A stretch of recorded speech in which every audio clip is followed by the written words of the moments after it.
Hatred, violence, fear. A world of competition, seeking attention. It is a world seeking pleasure and excitement.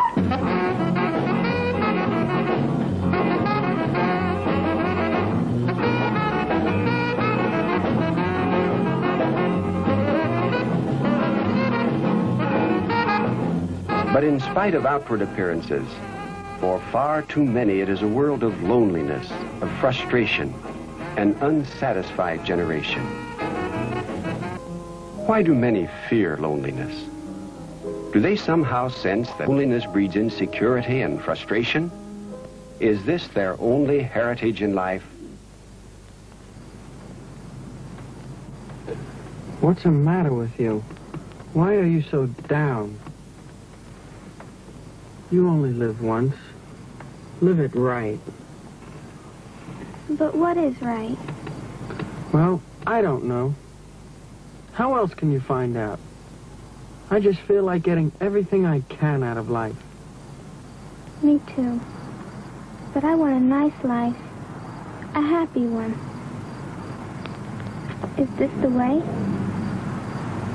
I wish someone would really tell me. Many young people want the answers, but they don't always show it, and generally will not admit it. Often their air of self-confidence conceals a deep-rooted need for attention.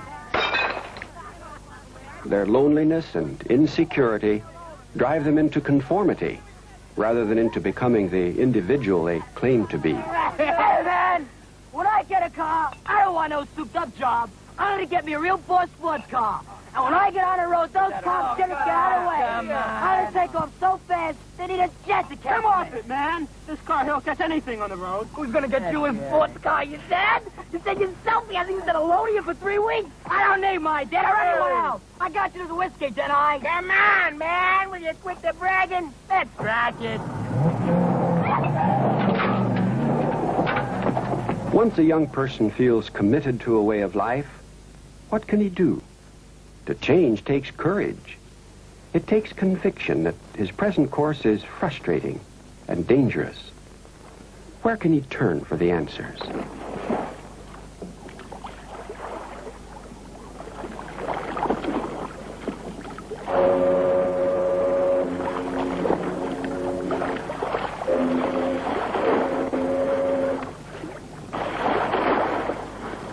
I thought love was real. How could I know? If Mother had only told me. If she hadn't always made me feel so alone. I'm so mixed up. I can't face it. I'd rather be dead.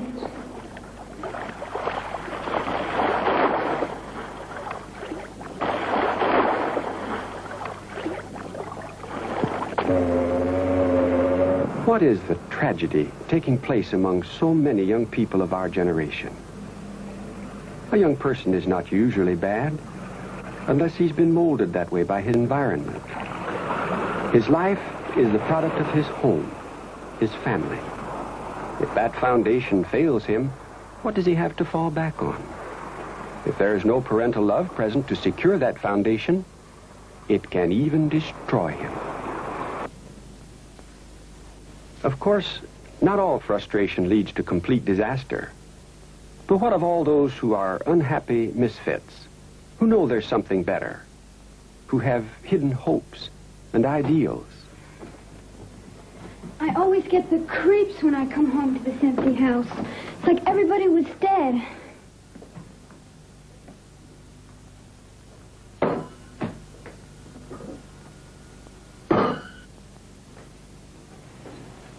Mother's probably off making an impression someplace at one of her clubs.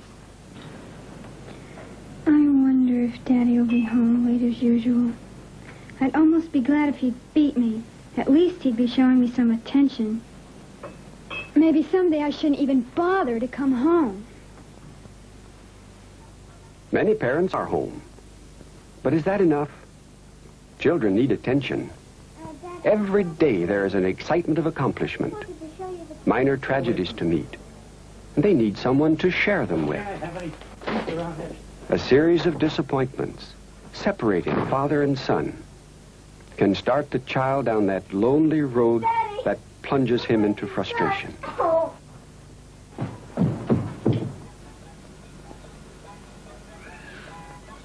Children need guidance and training. If these are withheld for any reason, confidence in the parent is lost. Oh, Mother, can't you stay sober just one day? My girlfriends were coming over for a party, and I wanted to bake some cookies. Love can turn to Can you hate help me with that? or be misdirected into some perverted channel. Come on, get up. Get up, come on. No wonder Daddy left you. You old drunk. A busy world demands much of our time. A whole family together like this one is rare. An opportunity. What's this? Just a family quarrel? No, it is far more serious than that. What is it doing to this family? Can you digest your supper when you are hurt or angry? Can you do your homework or household chores? Could you face your schoolmates or business associates tomorrow? Would you even want to see tomorrow? How can anyone be rational? It's difficult to see ahead even an hour with this atmosphere. Your future can even die here. Older children may run to the street for refuge, but where can this little one go? You every once in a while. Escape from loneliness travels many streets, and some, as we've seen, are a dead end. What of this one? Is this just a safety valve for frustration? One child guidance authority called it a very destructive process in which adults allow the children to be involved. Youth has always tended toward rebellion, but there is a tragedy in this generation's revolt against what is normal. And as the pace increases, the fads become more extreme. Some may seem harmless enough, but the current trend is cause for serious concern. Other generations of young people have rebelled too, but they've had strong family ties, neighborhood ties, national ties. They knew they could always come back home when they got tired of trying to rebel. Today, they don't have these ties to fall back on. Within the next 60 seconds, another family somewhere in the United States will be strained to the breaking point. It is a pattern repeated every minute. And for each home that breaks, there are hundreds more in every community that are merely limping along. It is not surprising, then, that from this heritage, we have a generation of teenagers set adrift, unsure, looking for something, but not knowing what. Many young persons today have nothing to go back to, and it shakes their security. Would you want anyone you know to face such a danger without assistance?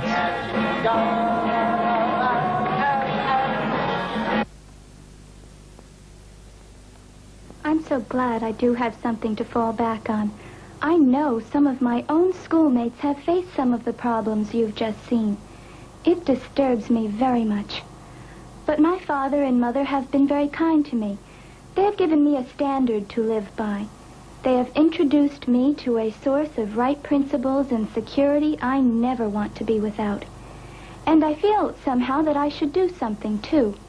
That is why you may see me sometime calling at one of our neighbors, like you see me doing here. To see me, you might think she's probably borrowing a cup of sugar or going to see a girlfriend. But I'm doing something that I enjoy more than anything else in the world. I'm talking to them about the security I feel in life. I'm talking to them about the Bible. That's my girlfriend. I study the Bible in my spare time with her in her home for a while, and now she's going along with me. She was all mixed up at one time, but now we sure have good times together. Children whose home life is complete are satisfied, like this young French girl. Security in the home frees their minds to develop those qualities that will make them mature men and women. The intimacy of such close family ties opens many opportunities for loving guidance. This creates a secure future for these young ones, by giving them a moral code they can rely upon. But is the source of such a moral code just a happy and well-regulated family? What heritage is it that can give a child the stamina to stand up for right principles, the security he must have for a happy and honorable life? Is it beyond our reach? Bonjour. J'ai le plaisir de participer. This young French boy is talking to a stranger. He's talking about the Bible. Why? Because it is a part of him. His desires are expressed here. He's found a basis for confidence and hope. The Bible is real. It is alive. It's warmth to him. No matter where you might be, the Bible is a universal book. In France, or Britain, or the United States, its appeal is to all kinds of men. It provides a foundation for men from all walks of life, for men of all nations. Following Bible principles builds a solid family foundation. These principles maintain strong family unity. Bible principles establish the proper relationship of the family members. They draw father and son together. They make training a pleasure and work a source of accomplishment. But putting the Bible into your life doesn't mean taking out all the fun. It really sharpens your zest for everything you do. It adds balance and sanity to living. I'm worried, Pink. All right. We shook him up enough. Shook him up enough, Pink. You got him. Come on, Pink. You got him now, Pink. Come on, Pink. Come on, Pink. Hey, son. Where'd you get all that steam? Come on, Pink. You're shaking here. I can see him shaking. Just burn it past him, Pink. This is good, isn't it? Yeah. Only after you have a mustache.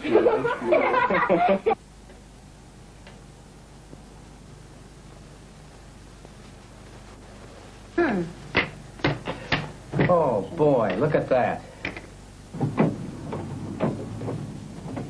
There is no substitute for a father and a mother.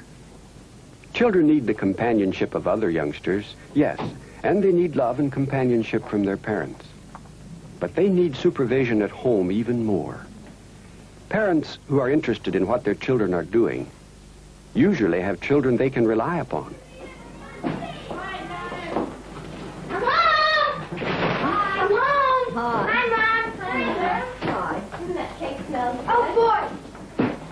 You just get out of there. Did you have a nice time at Mrs. Brown's this afternoon, Mother? Oh, I had such a good time, Janet. She's making real progress in her home Bible study, and today she had her neighbor in for the discussion. And she said she never knew the Bible could be so interesting. That's wonderful. Oh, that frosting looks so good. I wish mine had turned out good. Yes. Can you help me with my steam, please? Well, I think we'll have some time before supper if you help me with the salad. All right, I'll go wash my hands. Okay.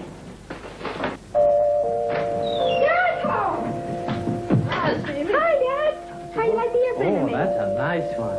Hi, dear. Nice to Here's a have you, present for Daddy. you. Thank you. Maintaining a happy family means maintaining a proper perspective. Children respond to love. They're not ashamed to show loving attention in return. Is this not a reward in itself to a parent with a realistic viewpoint of life? We got home just about half hour before you did. Say, Stevie, how did you make out with that school exam today that you were so worried about? Oh, that? I didn't do bad at all. As a matter of fact, I'm sure glad that you helped me with that problem. That's the one that we had. A closely knit family isn't an accident, nor is the tie of kinship enough. The family that reads the Bible together lives the Bible together. And all this congregation will know that neither with sword nor with spear does Jehovah save, because to Jehovah belongs the battle, and he must give you men into our hand. And it occurred that the Philistine rose and kept coming, and drawing nearer to meet David. And David began hurrying and running toward the battle line to meet the Philistine. Then David thrust his hand into his bag and took a stone from there and slung it so that he struck the Philistine in his forehead, and the stone sank into his forehead, and he went falling upon his face to the earth. So David, with a sling and a stone, proved stronger than the Philistine, and struck the Philistine down and put him to death. And there was no sword in David's hand. And David continued running, and got to stand upon the Philistine. Then he took his sword and pulled it out of its sheath, and definitely put him to death when he cut his head off with it. And the Philistines got to see that their mighty one had died, and they took to flight. Boy, that was good. Wasn't it exciting? But children need more than entertaining Bible stories. They must be trained to think and apply Bible principles. But what does this account of David's mighty deed mean to you? Reese, suppose you tell us. Well, Dad, it wasn't really David who saved the Israelites from Goliath. He said himself, Jehovah must give you men into our hand. Now, why do you say that? Well, Jehovah was David's God, and David trusted in him. Just the same, he was real brave to fight a giant. Sure he was. But why didn't anyone else want to fight him? Because they didn't have enough faith. That's why. Say, Daddy, didn't the account say that when the Philistines saw the giant was dead, they all ran away? That's right. Because they were following a man? Yes. Very good, Susan. Now, do you remember another scripture on that? I do. Okay, Scott, go ahead and tell us. Put not your trust in princes, nor in the Son of Man, in whom there is no help, but trust in God with all your heart, and he will direct your steps. Oh, very nice, Scott. But we trust you, Daddy, isn't that right? Of course it is, Sugar. You see, the princes that are mentioned in the psalm are men that don't trust in God. Did they make David? Our world is far advanced in scientific knowledge, but spiritual values have not kept pace. We can put a man in orbit and send a rocket to the moon. Our grandparents could not, but they knew when a neighbor was sick, and they took him a bowl of soup. Our grandparents also read and believed the Bible. Have we gone too far, too fast? No one likes a busybody. But has the Bible principle of love for neighbor become too old-fashioned? Okay, boys, let's hop to it now. Pick up the cans and trash so we can hose down the pavement. A pretty day like this, we'll have lots of wash jobs and want to lose out on any. You sure you ain't missed something? I want to know all the things I'm not going to do. Man, you drive a hard bargain. Why don't you get off my back? You must think you're some stuff ordering us around. Yeah, why don't you clean it up? We didn't mess it up. You need washing cars. People ought to wash their own.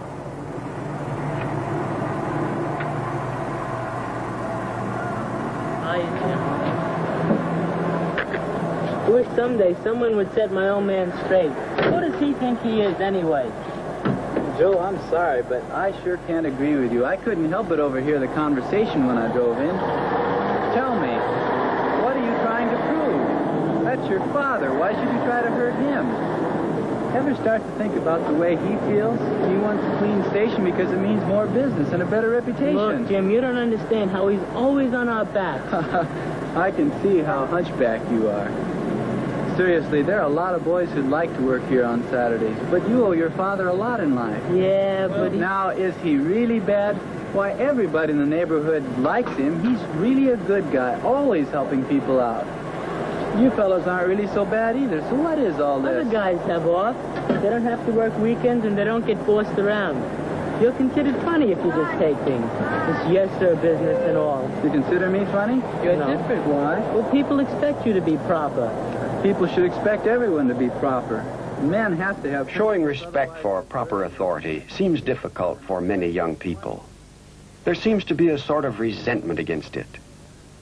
Even when parents are sincerely interested in their children and try to understand them, there's often a gap that develops between their thinking. But if an encouraging word spoken by a good friend at the right time can help fill that gap, isn't that the neighborly thing to do? My dad taught me it's good to have concern for one another, and I believe that. Wow, I better run. My mom's waiting. We've got things to do with Dad today. We'll see you fellas around. Hey, and don't leave any of those cans. Bye, Jim. So long, Jim. Well, come on. What are you waiting for? So long.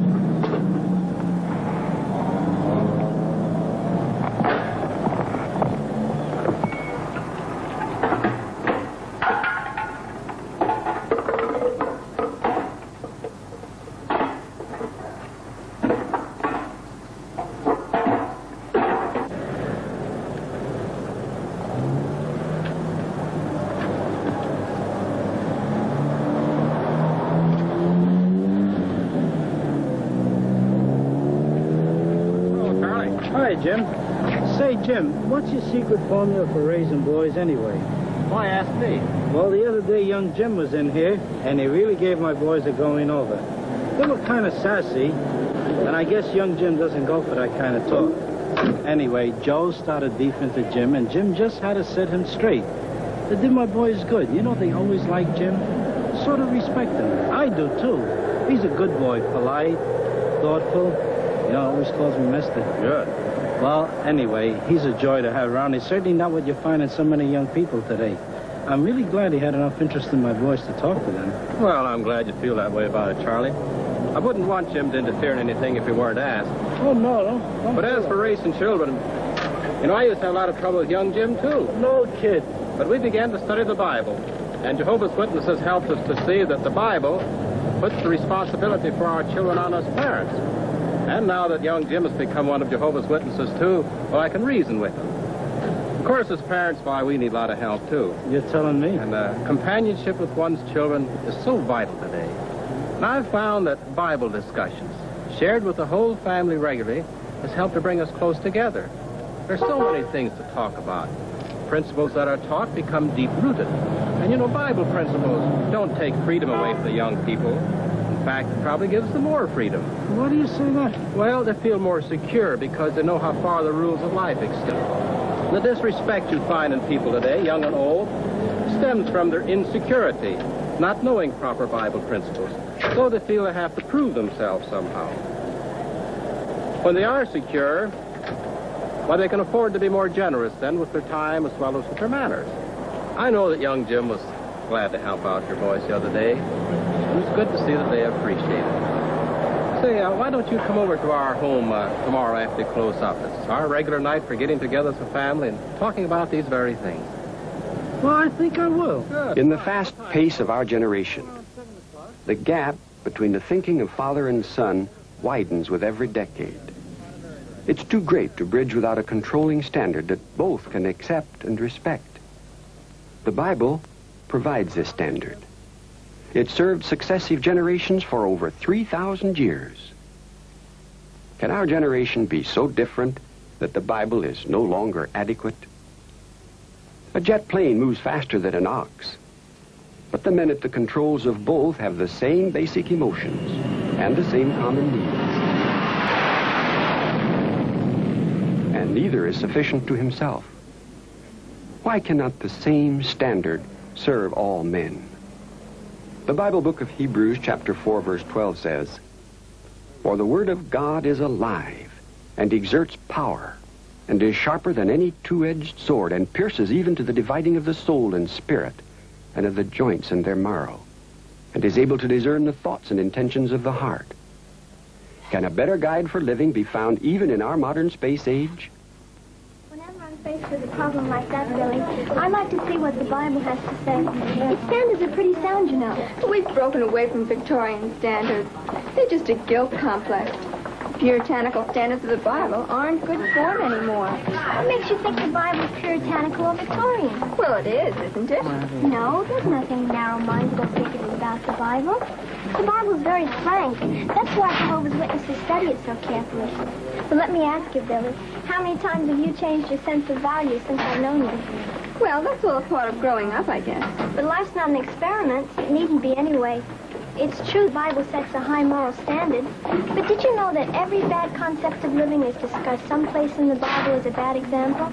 And I know you don't want to end up the way those people did. Oh, I believe in enjoying life. Hi.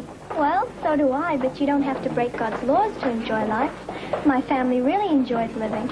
But why isn't the world better then if so many believe in the Bible? Sure, why not? The world doesn't follow the Bible. Don't expect the majority of those you meet to really believe its standards. But you can, because thousands of girls our age who are Jehovah's Witnesses are doing it. And if you do, you'll have something that half this world is searching for and not finding. What do you mean by that? A peace of mind and self-respect. Something half the world is searching for and not finding. Peace of mind and self-respect out of the mouths of children. But the newer generation speaks only what it learns from the older generation. It may be agony and frustration, or it may be security and peace of mind. It may be loneliness and disappointment, or it may be happiness and fulfillment. It may be bitterness and hopelessness, or it may be an abiding faith and confidence in the future. People to face a world that is hatred and loneliness. But there is also to be found security and contentment. As the Bible says, there is no fear in love. Perfect love throws fear outside. This is our heritage and our children's. It can be a happy heritage if Bible principles are taught and followed. But good or bad, its shaping is in our hands. The future of our young people today depends upon us. Their happiness must be our happiness. The newer generation will speak what it learns from us. Their lives will be richer and far more meaningful if we secure for them the future that most young people are really seeking. Peace of mind and self-respect.